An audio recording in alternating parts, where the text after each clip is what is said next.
రైతు మిత్రులందరికీ నమస్కారం అండి. ఈరోజు మరొక మంచి వీడియోతో మీ ముందుకు వచ్చేసాను. ఈరోజు వీడియోలో వచ్చేసి వరి ఈనే సమయంలోనూ అలాగే వరి కంకి బయటికి వచ్చే సమయంలో చేయవలసినటువంటి ముఖ్యమైన పనులేంటి, అలాగే తీసుకోవాల్సిన జాగ్రత్తలు ఏంటి అన్నీ కూడా మనము ఈ వీడియోలో తెలుసుకుందాం. అంతకన్నా ముందు ఫస్ట్ టైం ఎవరైనా మన ఛానల్ విజిట్ చేస్తుంటే ప్లీజ్ సబ్స్క్రైబ్ చేసుకొని సపోర్ట్ చేయండి. ఎందుకంటే మన ఛానల్లో అగ్రికల్చర్కి సంబంధించిన చాలా వీడియోస్ ఉన్నాయండి. అన్నీ కూడా రైతు మిత్రులకి చాలా బాగా యూజ్ అవుతాయి. అలాగే వీడియోను లైక్ చేసి మీ ఫ్రెండ్స్ అండ్ ఫ్యామిలీ మెంబర్స్కి షేర్ చేయండి. అలాగే ఈ వీడియో ఎలా ఉందనేది మీ అమూల్యమైన అభిప్రాయాలు కామెంట్ బాక్స్లో తెలియజేయండి. ఇంకెందుకండి ఆలస్యం, మనం వీడియో స్టార్ట్ చేసేద్దాం. మొట్టమొదటిగా మనం చేయవలసిన పని ఏంటంటే, ఆల్రెడీ మనం ఎరువులను వేసి ఉంటాం కాబట్టి ఇక ఎరువులను వేయవలసిన అవసరం అనేది ఉండదండి. ఇప్పుడు వెన్ను బయటికి వచ్చే సమయంలో ముందు జాగ్రత్తగా వరి పంటలో నీరు సమస్య లేకుండా చూసుకోవాలి. ఈ సమయంలో నీటి సమస్య ఎదుర్కొంటే మొక్క కంకి బయటికి పూర్తిగా రాకుండా సగం లోపలనే ఉంటుంది. అలాగే గింజ పూర్తిగా పాలు పూసుకోదు, తాళ్ళ శాతం అనేది ఎక్కువ మనకు వచ్చే అవకాశం ఉంటుంది. అలాగే ఒకవేళ గింజ పాలు పోసుకున్నా కూడా అది బరువు తక్కువగా ఉండే గింజ వచ్చే అవకాశం ఉంది. కాబట్టి రైతు మిత్రులు చిరుపొట్ట దశ నుండి కంకి బయటికి వచ్చి పాలు పట్టి పాలు మగ్గేంత వరకు నీటి సమస్య లేకుండా చూసుకోవాలండి. ఒకవేళ బోరు సమస్య ఉన్నా కానీ నీటి సమస్య ఉంటే మాత్రము ముందు జాగ్రత్తగా దానిని మనం పరిష్కరించుకోవాలి. చిరుపొట్ట దశలో ఈ సమస్యను సవరిస్తే సరిపోతుందండి. ఇక రెండోది ఏంటంటే, ఈ సమయంలో యాసంగి సీజన్లో ఖచ్చితంగా దోమపోటు వచ్చే అవకాశం ఉందండి.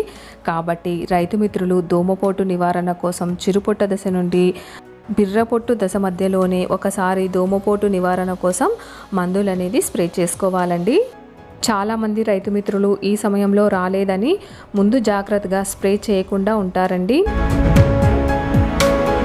దోమపోటు ఎలా వస్తుంది అంటే, ఎక్కువ యూరియా వాడడం వల్ల కానీ, అలాగే సన్నరకపు సాగు చేయడం వల్ల కానీ, ఎండ బాగా ముదరడం వల్ల కానీ, అలాగే వాతావరణంలో మార్పుల వలన కానీ దోమపోటు ఎక్కువగా వచ్చే అవకాశం అనేది ఉందండి. వచ్చిన తర్వాత వాడేదానికంటే రాకముందే వాడుకుంటే చాలా మంచిది. మూడవది, ఈ సమయంలో మనకు మెడవిరుపు కానీ బూజు తెగులు వచ్చే అవకాశం ఉంటుందండి. అందుకని రైతు మిత్రులు ఈ సమయంలో మెడవిరుపు రాకుండా ట్రిల్ట్ అనే మందును వాడుకోవాలి. ఇందులో ప్రెపికొనజోల్ అనే మందు ఉంటుందండి. దీనిని వాడడం వలన మెడవిరుపు రాకుండా ఉంటుంది, గింజ మంచిగా ఆకర్షణీయంగా ఉంటుందండి. ఇక నాలుగవది, కంకినల్లి పాలు పోసుకోవడానికి ముందు లేదా పాలు పోసుకున్న తర్వాత గింజలో పురుగు పాలు తాగిపోతుంది, గింజ వచ్చి తాళ్ళుగా మారుతాయి. అందుకని ఈ సమయంలో ప్రెపినోపాస్ అనే మందు మనకు ఉంటుందండి. దీనిని స్ప్రే చేసుకోవాలి. లేదా బేర్ కంపెనీ వారి ఓబెరాన్ అనే మందు ఉంటుందండి. ఈ సమయంలో స్ప్రే చేసుకుంటే చాలా మంచిది. రైతు మిత్రులు మొదటి దశ నుండి మనం పురుగు మందులు కానీ తెగుళ్ళ మందులు కానీ వాడి ఉంటాం. పిలక దశలో కొంచెం లేట్ అయినా కూడా ఒక పిలక పోతే ఇంకొక పిలక వచ్చే దశ కాబట్టి ఈ సమయంలో 1 నుంచి 2 రోజులు లేట్ అయినా ఏం కాదు. కానీ ఈ సమయంలో వృధా మనం చేయకుండా మందులు అనేది స్ప్రే చేసుకోవాలి. చిరుపొట్ట దశలో దోమపోటు నుంచి రక్షించుకుంటేనే మనము దిగుబడి అనేది మనకు చాలా బాగా వస్తుంది. చూసారు కదండి, వరి ఈనే సమయంలోనూ అలాగే వరి కంకి బయటికి వచ్చే సమయంలో అలాగే వెన్ను పాలు పోసుకున్న సమయంలో ఏం జాగ్రత్తలు తీసుకోవాలి, ఏ మందులు వాడాలి, మందులు వాడితే లాభాలేంటి అన్నీ కూడా మనం తెలుసుకున్నాం కదా.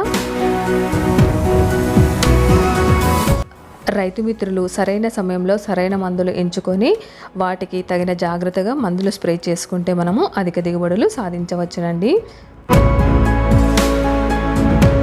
ఐ హోప్ అండి రైతు మిత్రులందరికీ ఈ వీడియో చాలా బాగా యూజ్ అవుతుంది. ఇలాంటి మంచి మంచి వీడియోస్ కోసం మన ఛానల్ని సబ్స్క్రైబ్ చేసుకొని సపోర్ట్ చేయండి. అలాగే లైక్ చేసి మీ ఫ్రెండ్స్ అండ్ ఫ్యామిలీ మెంబర్స్కి షేర్ చేయండి. అలాగే ఈ వీడియో ఎలా ఉందనేది మీ అమూల్యమైన అభిప్రాయాలను కామెంట్ బాక్స్లో తెలియజేయండి. Thank you for watching.